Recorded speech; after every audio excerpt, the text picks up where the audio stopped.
Hi, good evening. I'm here again. My name is Mauricio Neuber, Associate Professor at the University of Brasilia, Brazil, and the coordinator of the research group named X, Complexity, Hypnosis, and Subjectivity. Today, I would like to explain a little about our work of hypnosis and chronic pain. Currently, we can find many works and researches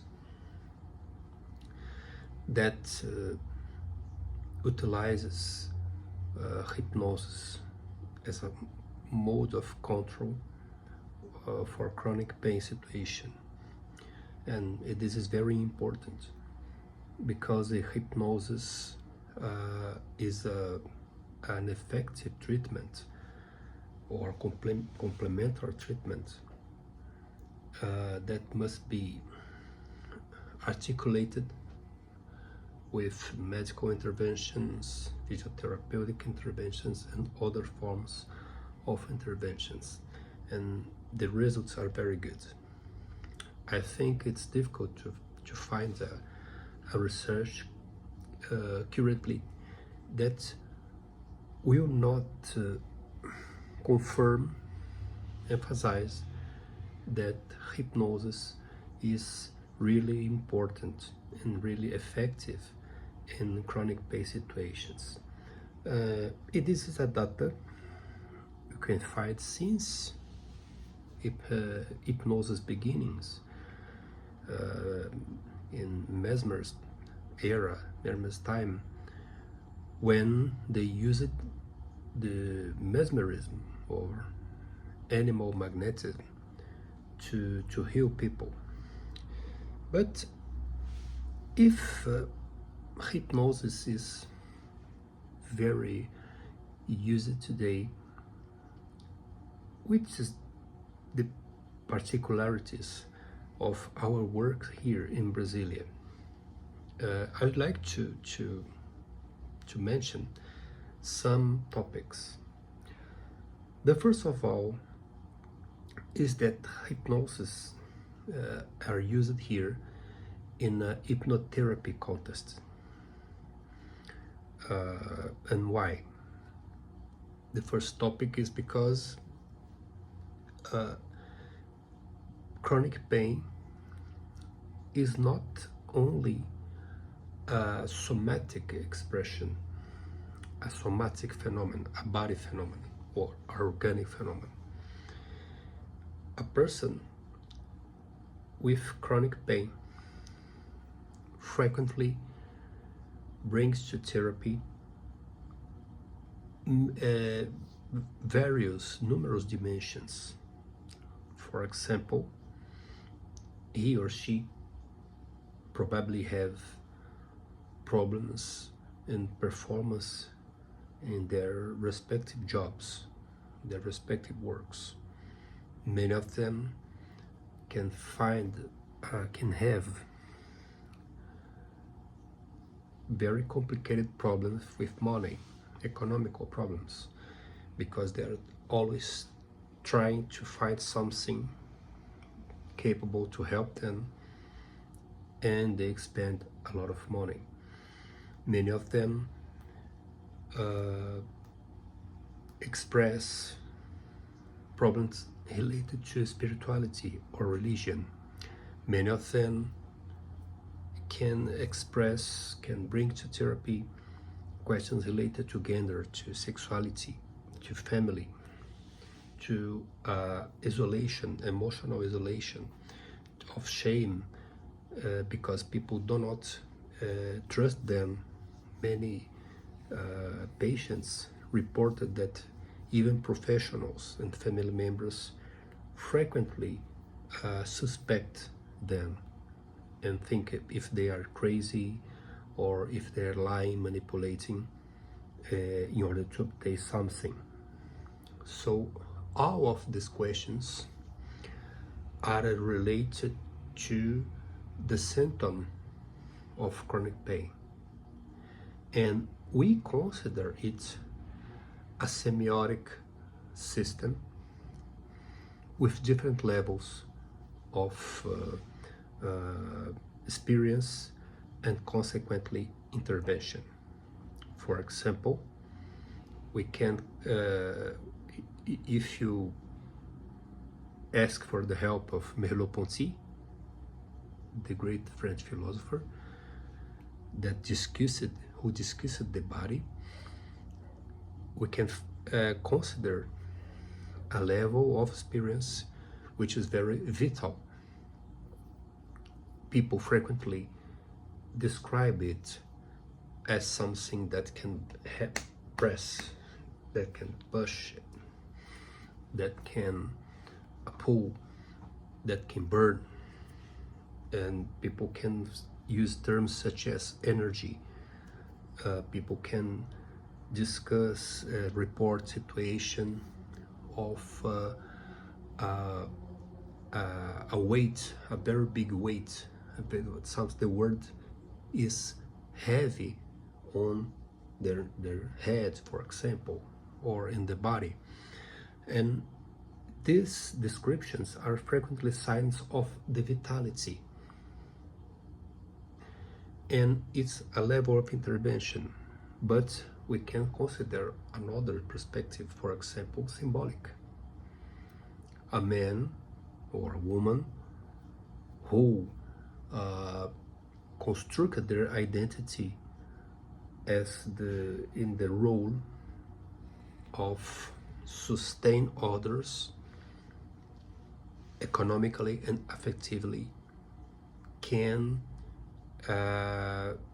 feel themselves like losers, for example, because they cannot perform this role no more. Chronic pain doesn't allow them to perform this role. So all of these elements composes a semiotic system, a configuration of experience. And hypnosis can work in this sense as a mode of influence in order to propose the reorganization of this complex system. A second topic we can consider is that we do not use the term control for chronic pain situations. And why? Because control, in our perspective, is something very related to deliberateness and conscious intention and conscious effort. And when we envisage or we consider more deeply hypnosis, it's very difficult to propose that a conscious effort could control many dimensions which are unconscious, which are bigger and probably powerful than the conscious control. And this is a very curious thing, because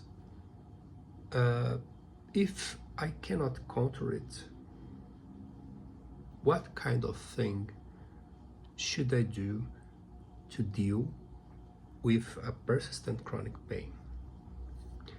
Trance can help somebody to connect with another dimensions, another systems in the subject self in order to promote significant changes.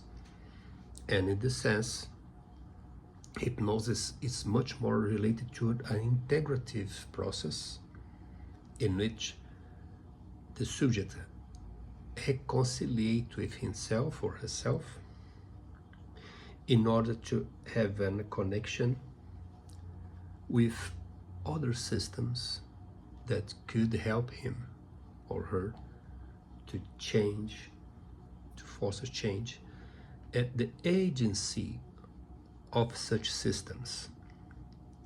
This is the most important point for us, and what can explain many things in hypnosis. And I think that's considered that it's not a question of unilateral and a deliberate control. The third topic in this sense is very interesting because the person feel that he or she is not alone during hypnotic trance, as we propose here in a hypnotherapy contest. And why this is not important? This is she's not alone, because frequently the person who has a chronic pain situation, he or she feel themselves without conditions, defeated sometimes by something which is bigger and much more powerful in comparison with the ego's possibilities.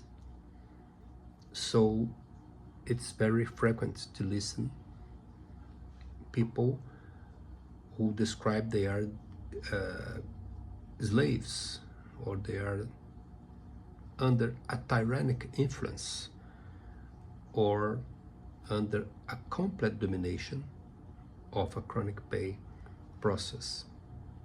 But when he or she is in trance, these persons discover a polyphonic perspective, a different systems of the subject self, which have a kind of intentionality and a possibility, a significant possibility of action. So, for example,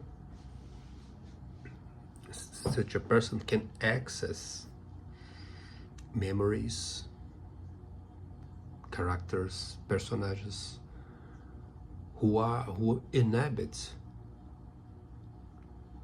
herself,